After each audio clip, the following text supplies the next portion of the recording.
Lena hits record. The LED glows steady. Maya slides a crinkled hospital bracelet towards Samir. His thumb hovers, then snaps back as if burned. "I said don't bring that up," he snaps, voice low. Dr. Elena's hand stills over her notebook, her pen hovering like a held breath. The bracelet clinks alone, its tiny charm spinning, and the cafe's quiet suddenly tastes like the edge of a storm. The cafe's hush settles again, but Lena doesn't linger. She folds the hospital bracelet back into Maya's palm with the practiced gentleness of someone who has already filed the weight of the moment away for later. Outside, the afternoon light is shy, and her sneakers tap a steady beat on the sidewalk as she heads for the studio. Inside, the kitchenette smells like cinnamon beans from the pot she left on the burner. She tops up the mug, her fingers tracing the chipped rim that has become a small anchor to the morning. Sheets of notes fan across the table. Contact logs, prompts for Maya and Samir, a wall of sticky tabs mapped in colored arcs. Lena arranges them like a deck of cards, each one ready for whatever stubborn truth she asks next. On the big table, the recorder's LED pulses faintly, a reminder that every day holds another session. Dr. Elena arrives with a travel mug in hand, her laughter slipping through the doorway as she reports on the neighborhood's slow bloom, her presence as steady as the timelines Lena is building. Later, Maya texts from the hallway outside, fingers pausing on the phone as she watches Lena switch on the lamp over the laptop, their little ritual before each interview. The day hums along in measured strokes, the calm surface of love and trust quietly holding steady, waiting for the moment the Fishers insist on being heard. The pressed forget-me-not from Jamie gleams on Maya's journal under the soft lights, a tiny promise of personal ties pressing against the serene interview setup. Lena strides to the couch, places the clipboard flat on her thigh, brushes the edge of the director's monitor with a fingertip as she settles, then leans slightly forward, shoulders relaxing into a more open angle. "You two are the blueprint for our strong together line. How do you keep that steadiness alive? We've been through a lot, but we're ready to share." Aaron Lewis's shoulders tighten, eyes flick briefly toward Maya before glancing away, and his jaw sets as if bracing against a sudden draft. Aaron Lewis flips the clipboard toward himself, aligning the pages with precise, slow motions while his shoulders hitch as if bracing. "Aaron, when you hit a wall, which topic lands hardest for you?" "It's Jamie." She shuts down, goes quiet, and nothing I say pulls her back. Maya's jaw tightens, the journal trembling slightly in her grip. Lena leans forward, fingertips tracing the clipboard's edge before a measured tap, her shoulders easing as the director's monitor flickers the live couch feed. "Maya, when vulnerability rises, what would make you feel held? When Jamie's shadow appears, I need you to notice me first, not answer me. Just stay." Aaron Lewis glances at the director's monitor, fingertips brushing its frame as if steadying himself. He lifts a hand to his ear, shoulders nodding, then pivots toward the production hallway, shoulders rising and falling with each brisk step. Maya's grip on the journal tightens, shoulders pulling inward as her gaze flickers toward the monitor's glow before settling back on the worn cover. Through Maya's vantage, the journal with the pressed forget-me-not from Jamie reveals frayed petals pressed flat. The fragile bloom, a reminder that Lena's grief is being glossed over for the interview. Tablet glowing with a therapy appointment reminder pulses beside the journals, the words, "Aaron, 10:30 p.m., blurring slightly under the blue lamplight. Lena reaches for the stack of journals, thumbs finding the worn spine, and flips one open with deliberate pressure. She drags her gaze down the page, pointing with the pad of her finger as the line blaming Aaron for leaving Jamie comes into focus.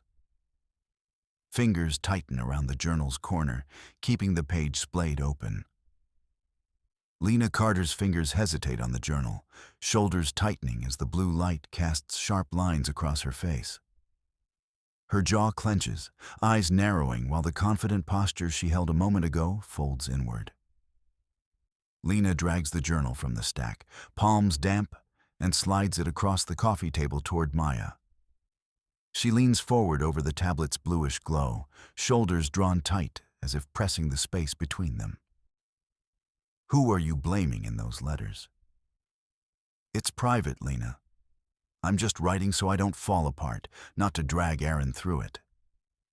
Maya hugs herself tighter, eyes flicking to the floor as her jaw clenches, shoulders rising with a shuddering inhale. The tablet on the coffee table pulses with a therapy appointment reminder for Aaron. The pale blue glow throwing the stack of journals into sharp relief and making the accusation in the letter feel heavier. Are you saying he abandoned you when Jamie died? You don't get to rewrite what I needed to survive, Lena. He was trying to keep us afloat. Maya Lewis's jaw clenches, and she presses both palms flat on the journal, fingers tracing the rim as if to pin the accusation down. Her shoulders tighten, breath hitching so the question hangs heavy in her chest. Lena Carter crosses to Aaron's desk, the glow of the tablet reminder casting blue light across her face as she leans in to read the notification. She steadies the trembling half-empty glass of tea with a cautious thumb, the motion deliberate and controlled. Are you talking to someone about the guilt? Therapy is mine. I'm managing without airing it here. Aaron's jaw tightens, knuckles whitening around the cup as he sets it down with a muted clack. Lena slid the duffel open, her fingers skimming through the crumpled layers of clothes until the therapy note fluttered free, her grip tightening as she lifted it into the glow from the laptop. Therapy note atop the laptop stack, the heading, Hospital Panic Attack After Emotional Distance, shows Maya nearly walked away after Jamie's death, while Aaron feared losing her again. Making Lena realize the fracture she's been probing was always a warning, not a surprise. Lena's hand stills, shoulders rising as the words about forced silence fix her gaze. Her jaw clenches, pupils widening as if the paper has rewritten everything she thought she knew. This says he was in the hospital because your silence triggered a panic, not because he was cheating. He always said I'd leave like I did before. He was terrified I'd vanish again. Dr. Elena Cruz slid the therapy note between Lena and Maya, fingers brushing the line about the hospital discharge before pressing down and tracing the words about panic attack after emotional distance. Her touch steadying as she lingered on patient tried to protect partner by staying quiet. Maya's shoulders jerk as the note slides into view, eyes flicking to the line about the hospital, lips parting before she swallows sharply. Knowing he was hospitalized for panic, fearing another goodbye. Are you still going to treat this like a story? No, I'm seeing him as afraid, not unfaithful. Lena's thumb hovers over the voicemail icon on the phone, the glow of the screen flaring against the rain-streaked window while the therapy note wrinkles in her other hand. She lifts the phone to her ear, elbows drawn close as the laptop light paints her face, then pauses with the call pressed to her head before pressing play. Through Lena Carter's view, the therapy note is lit by the monitors. The heading Subject, Lena Carter, stark above a margin scribble that says her guardian insisted the hurt never be named, treating silence as the only protection they had. Lena's jaw clenches, shoulders tightening as her thumb stabs at the note while she fumbles for the phone, tears shimmering at the edge of her lashes. Hearing her, does it change how much you can stay neutral? I can't. This is why I'm here. Not just to ask questions, but to reckon with my own silence. Through the blue glow of the control room monitor, Lena sees Maya's folded letter resting on the final script binder. The countdown's red numbers reflected along the crease as if sealing the choice between the promised broadcast and Maya's desperate words. "Lena, please stop the cameras. We need space to feel this without the lights." "I hear you, Maya. But the episode is tied to this moment. Pause now, and I risk the arc we promised and the trust the producers put in me." Maya Lewis's shoulders slump, hands curling into fists as the hope drains from her face and fear tightens her jaw. Lena yanks the final script binder toward her, slamming it against the console as the control room monitor's blue glow bathes the spread. Fingertips trace the producer's scrawl, underlined in crimson, the binder trembling slightly in her hands. They've already sold the network on this emotional reveal. They want that clip tonight, no matter what it costs Maya and Aaron. If I don't hand it over, I look unreliable. If I do, I've betrayed the trust they just clung to me with. Aaron's shoulders tensed as he stared at the monitor, the color draining from his face and his fingers digging into the armrest, showing just how high the stakes had climbed. She eased Maya's folded letter from her lap, the creases a map of blame, and extended it toward Lena. "Maya, this letter says everything I've felt, but couldn't say aloud.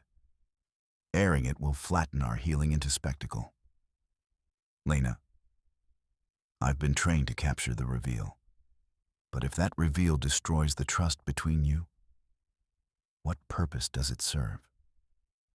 Lena Carter's fingers tightened against the monitor's edge, knuckles whitening as the glow painted her face in anxious shadows. Through Lena Carter's eyes, Maya's folded letter lies beneath the monitor glow, its upper edge showing the words, "Aaron can't survive this if I speak." A stark proof of the impossible choice. "I'm choosing to stop the recording. This moment isn't about ratings. It's about your trust. If the network walks, so be it.